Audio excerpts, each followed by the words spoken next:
everybody, I am Luciana, the emotional mastery coach. I am a modern day Buddhist priest, and for the last 7 years, I have been teaching women how to master their emotions using mindfulness. But in today's video, I want to talk to you about mantras, what is a mala, and how can you begin to use Joppa Meditation to enhance your life and connect deeper with yourself. So let's get started. And before we begin, if you are choosing to live a more conscious life and you want more tips about spirituality, meditation, and emotional mastery, I'm going to invite you to hit the subscribe button and hit that little bell so you can be the first one to get notifications for my next video. So when I started in this path of learning about meditation, I never really understood what the point of chanting a mantra is. And that is the reason why I wanted to make that video, because many people know what the word mantra means, but they don't understand the concept of why would you sit down and meditate on something and chant it for a long time. So a mantra is simply a word or a combination of words that help you connect with a state of being. And that is very important to understand, because you're not trying to chant that phrase or that word to just memorize it or to hopefully save you from something. The goal is that the more that you contemplate the mantra or the phrase, you're able to begin to connect with the state of being that that mantra or word has to offer you. So I want to give you an example. If you wanted to connect with a state of being of peace, there you could say a mantra in English, I am at peace, which many people would just call that an affirmation, and it's totally okay. But the goal is not just to memorize and force into your mind that you are at peace, that you are at peace. The goal is to begin to experience it and feel it and spend time contemplating what would it be like to be in a state of peace, so then you can live from that place. One of the most popular mantras in Buddhism is the mantra of peace, which simply uses two words, which is the word Om and the word Shanti, which Shanti is Sanskrit, peace for Sanskrit. It's Sanskrit for peace. So if you chant Om Shanti, Shanti, Shanti, and you spend some time every day contemplating that phrase, bathing yourself in the energy of that phrase, you begin to tap into that feeling of peace and you begin to experience it in your life. So to be clear, a mantra is a word or a combination of words, which would be a phrase that helps you connect with a state of being. Now imagine that you really feel this pull to connect with a feeling of peace. Let's use that example. And you say, you know what? I want to spend some time chanting the mantra of peace. That is where malas become very useful. So a mala is a beaded necklace, something like this. And the malas normally have 108 or 109 beads.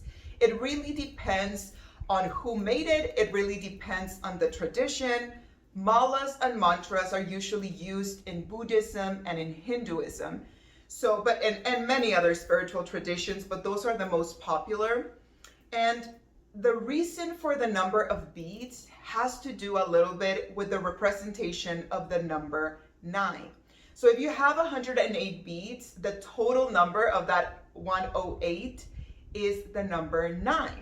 Now, a lot of the meaning of the number 9 takes us to a place where it represents a state of completion, something coming full circle, something coming together and ending a process. For example, for us humans, when we are expecting and we are pregnant, we are normally pregnant for 9 months. I know it's not the case for all mammals, but it is the case for us humans. And it's kind of that feeling of something is completed. Now, when it comes to spirituality, there is an amount of time, and it's not necessarily just measured by a watch or a clock, but it's an amount of time that you spend with that mantra, with that meditation, with that state of being that begins to positively affect you. And at the minimum, it's usually that 108 beats. So there are some malas out there that are not based on that number. There are some malas out there that are used more for fashion, and that is totally okay. I don't see that wrong in any way. At the end of the day, the mala, it's just a tool. If you think about it, you want to contemplate the mantra of peace, and now you may know how much time to stay with that mantra as you chant it that amount of times. Now, so now we understand there is a mantra, and in order to use the mantra, if you choose to, you use the tool of using a mala. Now, one of the most common things when we begin to chant a mantra and we use a mala is that we do something that we charge the mantra. So charging a mantra means exactly the same thing that you do when you plug your phone at night for it to charge. You spend a specific amount of time with that mantra in order for that state of being to truly affect you. So for example, one of the most popular formulas for charging a mantra in Buddhism is to do that what we call a 9 times 12. You will do 9 malas of a mantra, meaning you will say the mantra for each bead. For example, Om Shanti Shanti Shanti. Om Shanti Shanti Shanti. Om Shanti Shanti Shanti. And you would go like that all around 9 times in one day. And then you would repeat that for 12 days. So that is 9 malas a day for 12 days. That is around 30 to 40 minutes that you would spend every single day connecting with that state of being for it to positively affect you and enhance your quality of life for 12 days.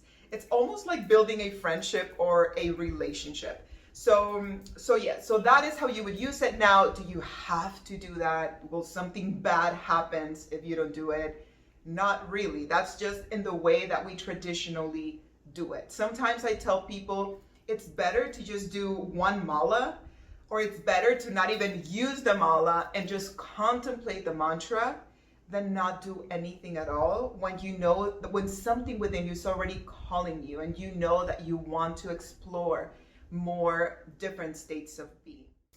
So this practice in itself, it's called a Joppa meditation. So if you've ever heard anybody out there say the word Joppa meditation or that phrase, this is what it means. You will use a mantra to connect with a state of being, and in order to know how much time you will spend with that mantra, you use a mala.